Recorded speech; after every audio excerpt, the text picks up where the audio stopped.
welcome to your Eve Echoes weekly news update. I'm Damon Zell and this is Echoes from the Front. Now before we dig into the happenings of the last week, if you could please tag that subscribe button and hit that notification bell, you can stay up to date on all the news coming out of Eve Echoes. Well, we had our weekly maintenance again this week, and I'm sure most of New Eden held their collective breath, bracing themselves for something to go wrong like last week.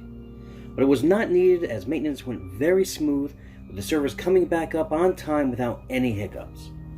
Now this patch wasn't any big changes, but it did do a few things, such as optimizing the searching for contacts, which I still think is a bit clunky. I mean, if I had one complaint about the search feature and contacts, is not being able to use contacts for contracts.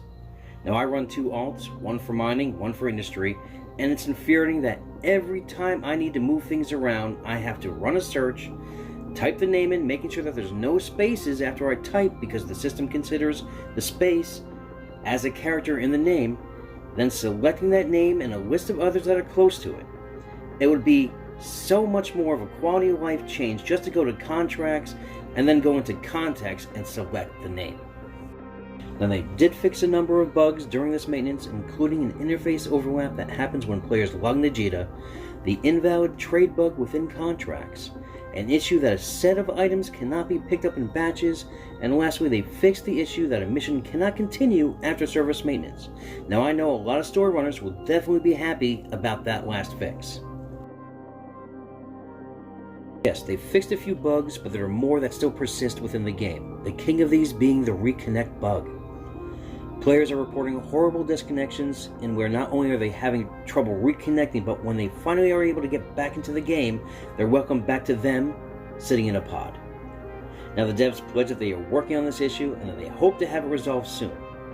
In the meantime, due to these disconnection deaths, if you put a ticket to the in-game customer service, they will investigate and reimburse you. The only caveat to this is that they are only sending back the hull of your ship and not your modules.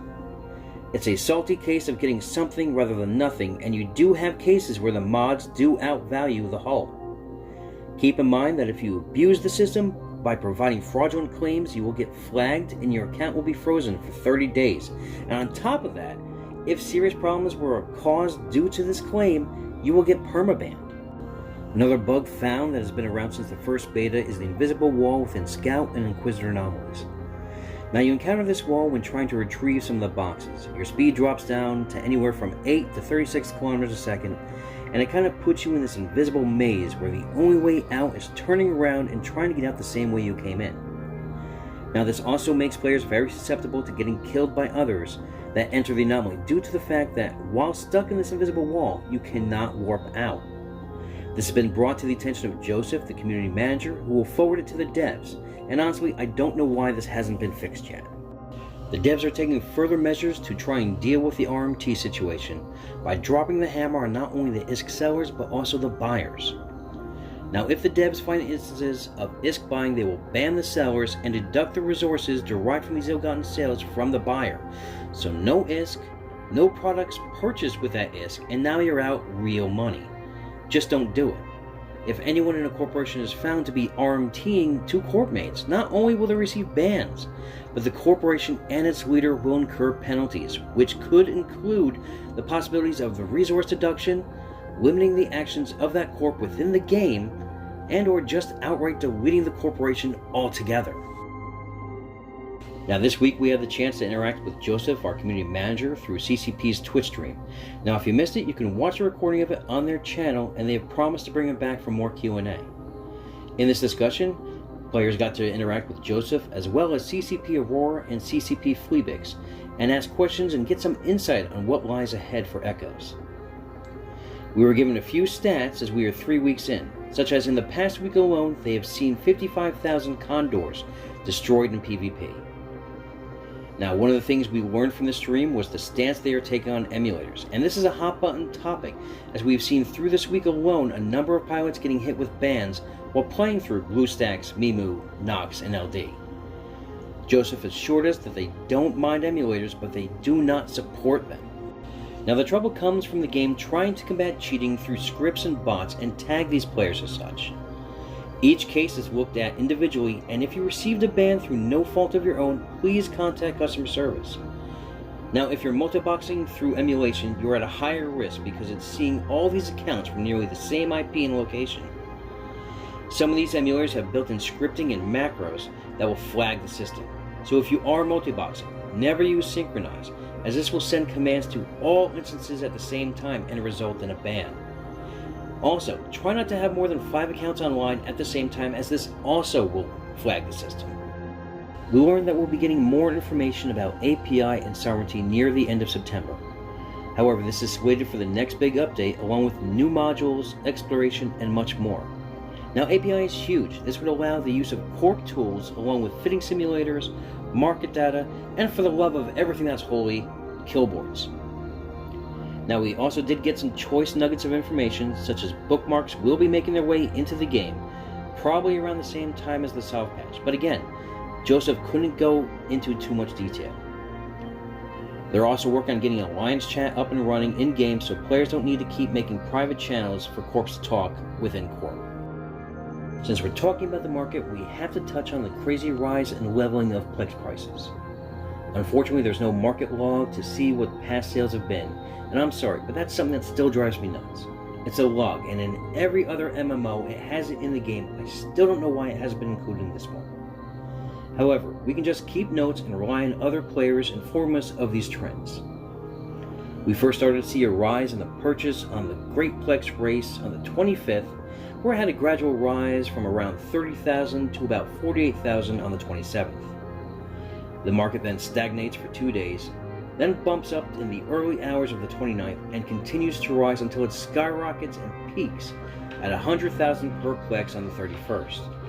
Now, prices have come down, but it seems to have settled around 93,000. Auditing, we are told, is being reviewed every day, and they are trying to balance this as a how many bots they can catch versus a player inconvenience and the sensitivity of the entire system. So let's keep our fingers crossed and hope that the auditing system actually becomes less sensitive, because I'm tired of trading a ship between one character and another and having to wait 2 hours to get that ship. Another topic touched on is the strength of warp stabs being too powerful and the massive price of drones currently. They have also touched on this in the announcement section on their Discord, that they will be doing a rebalancing on the stabs and look to make drones more accessible to combat the insane price currently. So get it while you can, drone manufacturers and blueprint sellers, because we will be seeing a market crash in the near future. Our lead story comes from a rumor that crossed my desk about Obsidian kicking out their industry wing and then opening fire on them as they were leaving. Now, I've spoken with Whoisafish many times throughout the beta and upon launch, and as a player and fellow content creator, never struck me as a person who would do this. Naturally, I reached out to get the entire story, and Fish provided a statement to clarify the entire thing. So to understand this, we have to go back to the beta, where a fellow Obsidian member by the name of Marco Polo ingratiated himself with Fish and her team. Now, in the beta, Marco spent an incredible amount of time trying to gain access to the command and leadership structure of Obsidian. Now, as any good leadership team will tell you, they need to vet anyone that joins, and OBS expressed this to him that they would need to fly with him a few times before any talks of a promotion could be had, and as well to be patient. The leadership team and Fish were drawn to his persistence and passion, and eventually voted to promote him. Marco had clearly expressed his interest in industry, and prior to the game's launch, showed Fish a Discord he made called Mine, which was presented as an alt-corp for OBS. Marco Polo was appointed to spearhead Obsidian's industry. However, upon the game's launch, the OBS leadership was concerned with his lack of involvement with the overall team. The leadership of OBS mentioned on several occasions that they really needed his help and efforts to be within Obsidian. OBS allowed the alt accounts to go into Mine because he had mentioned that it was an alt corporation. They granted him access to make announcements on their Corp Discord. However, they did see some unusual behavior that started cropping up, as if he was recruiting members from outside of their team. On one of these occasions, Marco had posted a recruitment ad on the official OBS Corp Discord, and when questioned about it, he said it was an unfortunate misclick. He reassured Fish that he was in fact focused on the growth of Obsidian, and he was building them an army of miners to help Obsidian claim the sovereignty. Now, this confused the leadership, as Mine was specifically supposed to be an alt industry corp, and they all arranged to have a voice comms meeting to hash this all out the following day. Now, during this call, to try and clear up the communication of what Marco's goals and plans were for Mine, and that if he really wanted to create his own corp, that would be fine, as long as he communicated with the leadership what those intentions were. Marco said he couldn't put a label on what Mine was anymore, and that it had grown beyond what he initially anticipated. When asked about his vetting process of his members, Marco said he really didn't have one in place. When confronted with the concern of the lack of communication and the regard for how this could ultimately affect Obsidian, Marco stated that Mine could be considered a subsidiary of OBS, and went as far as to say that he would give full leadership over to Fish and disband if that's what he really wished. Fish and the leadership team reiterated to him that it was just the lack of communication that was concerning, and that everyone should be open and honest about what the goals and plans were for the future. Obsidian wanted to give this an honest try, but there was some inconsistencies of what Marco was telling them and what was really going on. Members of Mine had no idea who OBS was, nor that they were even a subsidiary corporation. Now on the OBS side, they believed that it was a mining corp to provide minerals to build structures for them, filled with their alts who basically paid off the debt of this new corp, when in actuality Mine wasn't mining at all, but instead focused on PvP and PvE. So Obsidian sent an officer to help run a ore buyback program that they spent an incredible amount of time setting up, only to see more inconsistencies with Marcos' promises. Now as a test, Fish put in an order for 2 structures to be built within a 24-hour period. This was to be done at a 35% discount, which should be no problem for a mining corporation filled with OBS alts, mining in the space that's been protected by OBS, and now with no corp debt hanging over their heads. At that point, Marco starts haggling pricing, saying how it was unfair to ask that much of a discount, and that his team wouldn't like it one bit. He even went so far as telling Fish that she should come over, contact his team, and give them their vision on how their roles were to be. 24 hours had come and gone, and they barely had enough minerals to start construction on even one piece. And when asking the officer who had helped lead this endeavor if he was happy or not, the answer was a resounding no. At this point, Fish could see the writing on the wall and decided to call the entire thing off to restore balance to the OBS team. Now, she had 3 reasons for shutting this down.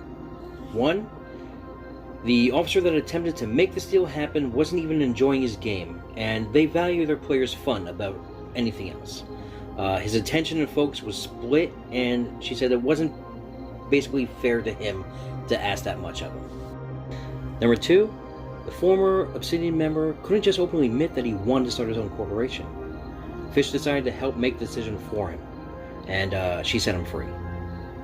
3, after attempts to try the subsidiary program with a team that he openly admitted that he hadn't vetted and clearly was not mining, they felt that the amount of time, effort, and energy that it cost them far outweighed the benefit of a 35% discount.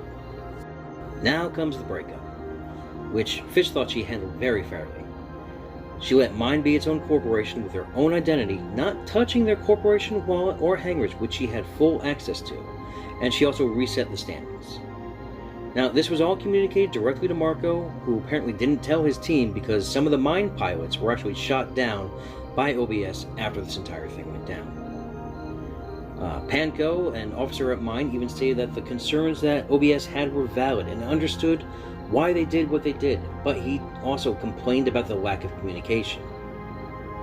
At the end of the day, Obsidian's decisions were based on the safety and well-being of their team, and Marco placed that team at risk by creating his own corp without communicating his true intentions, failing to vet players he accepted that freely roamed in their space, and now through gossip and rumors trying to paint OBS and her team in a bad light. The OBS leadership team refuses these rumors and continues to embark forward as they grow their industrial and combat departments. Now, as always, you can find Fish on Talking Stations, and a link to her content will be provided in the description below. More Dead and Genesis shenanigans this week, as xScrixx from Dead posted a video to Reddit showing how he was killed at a broken gate by the Genesis pilot Pimnon of the PPU Corporation, taking full advantage of this bug. Now, in this video, we see the death of xScrixx and his revenge upon Genesis on their miners and their response squad. His murder spree netted him 15 combat kills, and 40 miners. Not a bad day's work if you ask me. Now, a link to xScrixx's video will be in the comments. Korinsky of Genesis responded to this video in the form of comments on that Reddit post, as well as a special Korinsky broadcast on Twitch. And here's where the story gets just a little bit convoluted. The video was made to point out the warp bug and Pimnent's utter joy in exploiting this bug and killing xScrixx. He even boasts about it on the Genesis Discord, stating that if he can be killed once, he can be killed again. Now, from witness accounts, Genesis pilots were killed at this gate by opposing force, and then Genesis comes along and pushes opposing force off the gate, and they start camping it. Enter xScrixx, who then gets killed by said Genesis pilot. Now, the story on Korinsky's channel acknowledges this, and it also points out Pimnent being completely toxic and has been banned from the official Eve Echoes Discord for posting anti-homosexual comments, and going so far as saying that he wished he could have named his character Hitler to further offend people. Now, during this video, Korinsky goes on a rant about how opposing force should stop crying and come and fight instead of being hypocritical for calling Genesis out on the same thing they were doing. Genesis has removed Pimnent from the ranks for his behavior and comments, but not for the gate camp, as the devs have stated that it wasn't an exploit because it was a bug that no player had caused. Now, his comment on xScrixx's original post states that opposing force was using the gate bug and killed PPU pilots. PPU and other Genesis pilots took over the gate camp and reversed the tables. People are crying now because it got flipped against them. Pimnent gets confirmation from the devs that it isn't an exploit or a bannable offense because the players didn't create it. The video was made to cry because you guys can't fight Genesis in combat, so you wanted to try and come find ways to ban and smear them instead.